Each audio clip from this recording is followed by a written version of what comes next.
ரஷ்யாவுக்குள்ள ரஷ்ய அதிபர் புட்டினை பகைச்சிட்டு வாழவே முடியாது. எல்லா ஊர்லயும் அப்படிதான்டா. அந்தந்த நாட்ட தலைமைகளை பகைச்சிட்டு வாழவே முடியாது யாராலையும். அது கூடவே இருக்கக்கூடிய கைப்பிள்ளையா இருந்தாலும் சரி, இல்ல பக்கத்து நாட்டுல இருந்து வேவு பார்த்த உளவாளியா இருந்தாலும் சரி. இது நார்மல் தானே அப்படின்னு கேட்டா நார்மல் தான். ஆனா ரஷ்யா உக்ரைன் யுத்தம் ஆரம்பிச்சதுக்கு அப்புறம் வீணா போன செனட்டும் காங்கிரஸும் அங்க உள்ள எலைட் பூரா சேருங்க, ரஷ்ய அதிபரை போட்டு தள்ளிருங்க, உங்களுக்கு எல்லாம் நான் பாத்துக்கிறேன் அப்படின்னு சொன்னதுக்கு அப்புறம் இவனுங்களோட அம்புட்டு பயலோட ஹிஸ்டரியும் மாறி போச்சு. எந்த அளவுக்கு அப்படின்னா ரஷ்யா உக்ரைன் யுத்தத்துல பரபரப்பான அப்டேட்டுகளுக்கு ஈக்குவலா ரஷ்யாவுக்குள்ள உள்ள ஆட்கள், அதுவும் முக்கியமா தொழிலதிபர்களாகட்டும், கிரிம்லினோட உள்வட்டாரமாகட்டும், இந்த என்டையர் யுத்தத்துக்கான ஃபண்ட் மேனேஜ் பண்ற குரூப் ஆகட்டும், இதுல உள்ள தலைமையில உள்ள ஆட்கள் எல்லாருமே செத்து போறாங்க. என்ன மாதிரி அப்படிங்கறதா ஹைலைட்டு. யாரும் யாரையும் அடிச்சு கொள்ளல தெரியுமா? எல்லாம் ஏதோ ஒரு மாடி, அந்த மாடியில இருந்து குதிச்சுட்டாங்க, தெரியாம குதிச்சுட்டாங்க. இல்ல அவன் எப்படி குதிச்சான்னு எங்களுக்கு தெரியாது. இந்த 2 ரிப்போர்ட்டை தாண்டி பார்க்க முடியாது. இல்ல இதை தாண்டி ரிப்போர்ட் பார்க்கலாம் அப்படின்னா இன்னும் 2 ரிப்போர்ட் பார்க்கலாம். என்ன அப்படின்னா, ஒண்ணு பெட்ரூம்ல மர்மமான முறையில செத்து கிடந்தாயா அப்படிம்பாங்க. இல்ல அப்படின்னா சொகுசு கப்பல்ல மேல இருந்து கீழே விழுந்துட்டார், தண்ணிக்குள்ள விழுகல, அங்க இருந்து வேடிக்கை பார்த்தா அடுத்த ஃப்ளோர்ல விழுந்துட்டார் அப்படின்னு சொல்லி இந்த 3 ரீதியா தான் கதையை முடிப்பார்கள். இதுல வேடிக்கையோட வினோதம் என்ன அப்படின்னா, பயப்புள்ளைங்க இதுல 10 பேர்ல ஒரு 6 பேர் ரஷ்யாக்குள்ள இருப்பாங்க, 4 பேர் ஐரோப்பா அமெரிக்காக்குள்ளதான் இருப்பாங்க. அப்ப அங்கேயும் இவர்களுக்கு பாதுகாப்பு கொடுக்க முடியல. எது ரஷ்யாவோட சந்தேக லிஸ்ட்ல உள்ளவனுக்கு பாதுகாப்பு கொடுக்க முடியல. மேபி அவன் உளவாளியா கூட இருக்கலாம், இல்ல ரஷ்யாவுக்கு எதிராக கூட செயல்பட்டு இருக்கலாம். யுத்த காலங்கள்ல யுத்தம் வேண்டாம் அப்படிங்கறக்காக அமெரிக்காவோட கை கொடுத்துட்டு அமெரிக்காக்குள்ளேயே அவனுக்கு பாதுகாப்பு கொடுக்க முடியல. அதானே அதுக்கு அர்த்தம். ஆனா ரஷ்யாவோட சொத்துக்களை முடக்குவேன் அப்படின்னு படம் போடுறது யாரு? ஏழே அவன் தெரிஞ்சு உன் பக்கத்திலே நிக்கிறான், உன் ஆளாவே நிக்கிறான், ரஷ்யாவுக்கு ஆப்போசிட்டா. ஆனா அவனை காப்பாற்ற முடியல, மர்மமான முறையில பெட்ரூம்ல செத்து போறேன் அப்படிங்கிற மாதிரி. இந்த ரஷ்யா உக்ரைன் யுத்தம் ஆரம்பிச்சதுக்கு அப்புறம் ஏகப்பட்ட டிக்கெட்டை கழிச்சு ரஷ்ய அதிபர் புட்டின் கொடுத்தாரோ, இல்ல அவங்கவுங்க ஆயுஸ் முடிஞ்சு மேல போனார்களோ யாருக்கு தெரியும். ரஷ்யாவுக்குள்ள ஒரு பெரிய டிக்கெட்டு கிழிச்சு கொடுத்துருக்காங்க, மரணம் அப்படிங்கிற செய்தி வந்தா ஆட்டோமேட்டிக்கா அந்த செய்தி ரஷ்யாக்குள்ள இருந்து வருதா, ஓகே கன்ஃபார்ம் ரஷ்ய அதிபர் புட்டின் போடு அப்படின்ட்டு போயிடுவோம். அமெரிக்க ஏஜென்சிகள் வரிஞ்சு கட்டிட்டு சொல்லிடுவாங்க. எப்பவும் அவனுங்க கொடுக்குற மானிய தேனே பொன்மானைய கூட இந்த நியூஸுக்கு கிடையாது.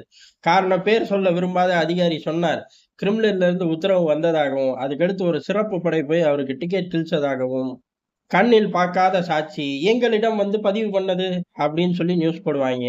என்னடா கண்ணில் பார்க்காத சாட்சி உன்கிட்ட வந்து சொன்னுச்சு என்ன அப்படின்னு நம்ம கூப்பிட்டு கேட்கவா முடியும்? ஆனா அப்படிதான் போடுவார்கள். அப்படியும் அதை எடுத்துக்கலாம். இல்ல உண்மையாவே தலைவன் தான் சம்பவம் பண்ணிட்டான், யார் ரஷ்ய அதிபர் புட்டின் தான் சம்பவம் பண்ணிட்டாருன்னு எடுத்துக்கலாம். இப்ப அந்த லிஸ்ட்ல புதுசா ஒரு டிக்கெட் வந்து சேர்ந்திருக்கு. யார் இவரு அப்படின்னு கேட்டா, கெர்ச் பிராந்தியத்தோட கவர்னர். கடந்த 6 வருடமா இந்த ஆள் கவர்னர். ஆனா இந்த தாக்குதல் உக்ரைனியர்கள் உள்ள நுழையும் போது இவர் இல்ல. அப்பதான் பயப்புள்ள கவர்னரா ரொம்ப சிறப்பா செயல்படுறாரு அப்படின்னு தூக்கிட்டு போய் ரஷ்யாவோட டிரான்ஸ்போர்ட் மினிஸ்டரா போட்டிருக்கார்கள். போட்டதுக்கு அப்புறம் இங்க ஒரு தாக்குதல். அந்த தாக்குதலை சரி பண்றதுக்கு போதும் போதுன்னு ஆயிப்போச்சு.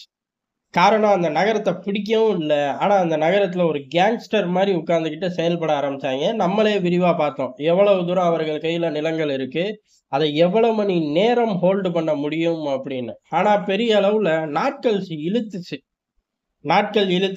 ரஷ்யா பெரிய அளவு படைகளை உக்ரைனுக்குள்ள இருந்து டைவர்ட் பண்ணாம சமாளிச்சுக்கிட்டு இருந்தார்கள். ஒரு ஸ்டேஜ்ல வடகொரியா படைகள் உள்ள வந்துச்சு. அதுக்கு முன்னாடியே முழுக்க ரம்ஜான் கேடரோட யூனிட்டை வச்சுதான் மேனேஜ் பண்ணார்கள். இந்த மாதிரி ஒரு பெரும் சிரமத்துக்கு நடுவுல எதிர்பார்க்காம ரஷ்யா சிக்கிக்கிச்சு. இதுக்கு காரணம் நீந்தாண்டா அப்படின்னு சொல்லி இப்ப அந்த விவகாரம் கரஸ்பாந்தியத்தை முழுசா விடுதலை பண்ணி இனிமே திருப்பி தாக்க முடியாத அளவு பல ஏற்பாடுகளை பண்ணதுக்கு அப்புறம் உள்ளுக்குள்ள ஏகப்பட்ட என்கொயரி போயிருக்குமோ என்னமோ. இவர் தான் காரணம். யாரு? கெர்ச் பிராந்தியத்தோட முன்னாள் கவர்னர், இந்நாள் ரஷ்யாவோட டிரான்ஸ்போர்ட் மினிஸ்டர் ரோமான் தான் காரணம் அப்படின்னு சொல்லி பொசுக்குன்னு அவரை வேலையை விட்டு தூக்குறார்கள், பதவியை விட்டு ஃபர்ஸ்ட் தூக்குறார்கள். இது ரஷ்யா ஸ்டைலே இல்லையே. அப்ப இந்த சம்பவத்துல கிரிம்லின் இல்லையோ அப்படின்னு சந்தேகப்படுற மாதிரி இருக்கு.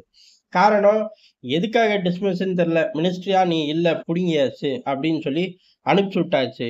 புடுங்குனா என்ன செய்வாரு? ஆபீஸ விட்டு வெளில கார்ல ஏறி போவாரு. அவர் கார் எங்கிட்டோ நின்றுச்சு. அதுக்கப்புறம் ஆள் இல்ல. இறந்துட்டாரு.